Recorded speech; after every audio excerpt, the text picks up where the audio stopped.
Have you guys ever seen a kid who is absolutely crushing it on grammar tests, but the second you ask them to stand up and actually speak English, they just blank out completely? As future teachers, we often get so hyper-focused on what we are teaching that we completely forget about who we are teaching, ignoring the psychological drama happening inside our student heads. Anyway, let me introduce myself first. My name is Auliya. You may call me Ashwin. My last 3-digit student's ID is 085. I'm from class 40, Department of English Education, 2024. Today, I'm going to give you a quick review of a book entitled Psychology for Language Teachers, a social constructivist approach by Marion Williams and Robert L. Basically, the big idea of this book is simple but deep. Language learning doesn't happen in a vacuum. Using social constructivism, the authors argue that students are not just empty pieces of paper for us to scribble on. They are active individuals who construct their own meaning through social interactions. The main target? It's definitely for English teachers and teacher trainers so we don't become rigid in class. The key then revolves around 4 dynamic pillars. The first is the teacher, our mindset and role as a mediator. Second, the learner, their self-concept and internal motivation. Third, the task, designing purposeful tasks, not just for memorization. Four, the context, the classroom vibe and environment that makes them comfortable. With 10 chapters in total, this book guides us from the history of educational psychology, the theory of mediation, all the way to designing learning strategies that help students become independent. Alright, now that we've got the whole overview down, let's get critical. What makes this book an absolute banger? Okay, let's start with a good vibe first. The strength. Actually, this book has so many golden nuggets, but I'm gonna narrow it down to the top 3 strengths. First, this book is deeply humanistic. In the middle chapters, especially when breaking down the learner pillar, Williams and Burden don't just treat our future students like robots or test scores. They actually talk about sensitive, real-life stuff like self-concept and student anxiety. What's the impact on us as readers? It makes us realize that before we push our students to be fluent in speaking or writing, we need to make our classroom a total safe space first. A place where they won't get laughed at if they messed up a word or a sentence structure. This book teaches us how to build their confidence up first before throwing heavy material at them. Second, the concept of mediation is an absolute game changer. This is in chapter 4 and it's low-key my favorite part. The authors introduce first theory of mediation. Basically, it argues that a teacher's job isn't just to dump info or give rigid instructions like open page 50 and do exercise 1 to 10. No, we are supposed to be a mediators. For example, a mediator must connect classroom tasks to the students' real lives. So if we give them an assignment to write an email in English, we need to show them why this actually matters for their future. The impact? Students won't feel forced or feel like it's just a useless chore for grades. Instead, they feel a sense of ownership over their own learning. Third, it packages super complicated psychology theories beautifully. You guys know how messy educational psychology can get. We've got Piaget with his cognitive stuff, Vygotsky with social cultural theory, Brunner, and the list goes on.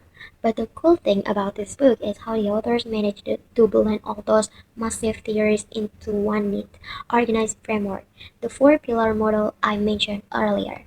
Impact-wise, as you read through the chapters, you don't feel overwhelmed or confused. The flow is super smooth and it helps you see how these classic theories are still 100% relevant in today's language classrooms. But hey, no book is perfect, right? Let's talk about the 3 weaknesses we need to call out. The first weakness is majorly lacking in instant, practical examples. This is a huge heads up. Right from the start, the authors tells us that this is a book about psychology for language teachers, not a teaching methodology guidebook. So if you're reading this hoping to find ready-to-use lesson plans, find icebreakers, or instant classroom games for tomorrow morning, yeah, you're gonna be disappointed. Because of that, for beginner teachers or students like us, it can feel very theoretical. It forces us to do the heavy lifting to figure out, okay, how do I actually translate this abstract psychology called theory into real, step-by-step actions in my class? The second weakness, the language is heavily academic and packed with jargon.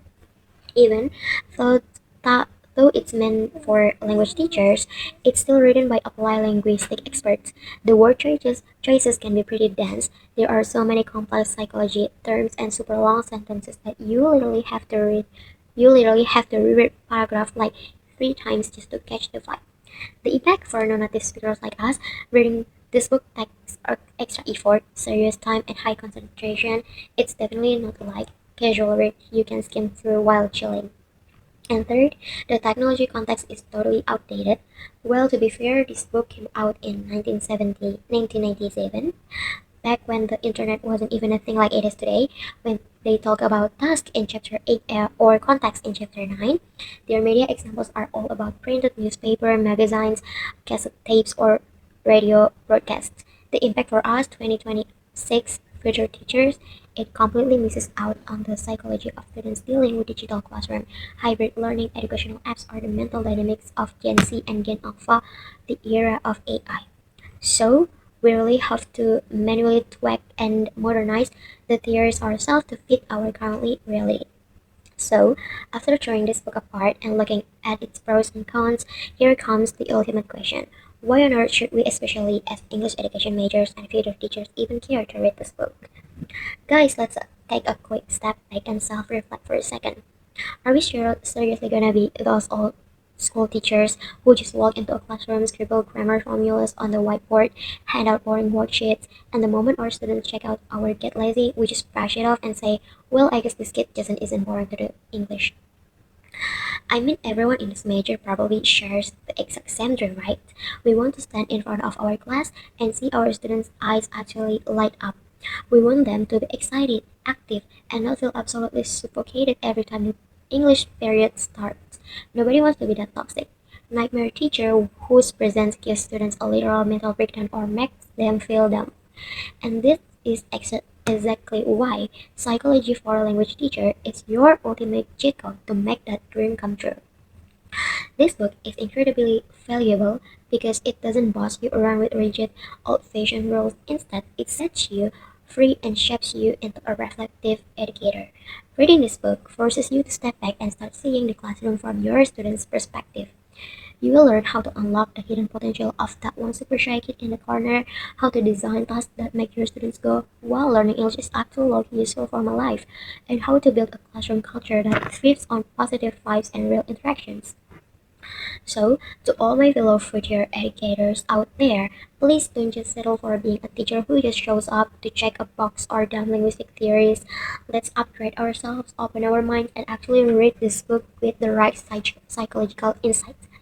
Let's work together to create classrooms that are deeply human, super supportive, and genuinely fun for the next generation. Alright, I guess that's all from me for today's book review. I really hope these insights can give us some new perspectives and helps us on our journey to become amazing English teachers. Thank you so much for watching and I'll see you guys when I see you. Bye bye. Wassalamualaikum warahmatullahi wabarakatuh.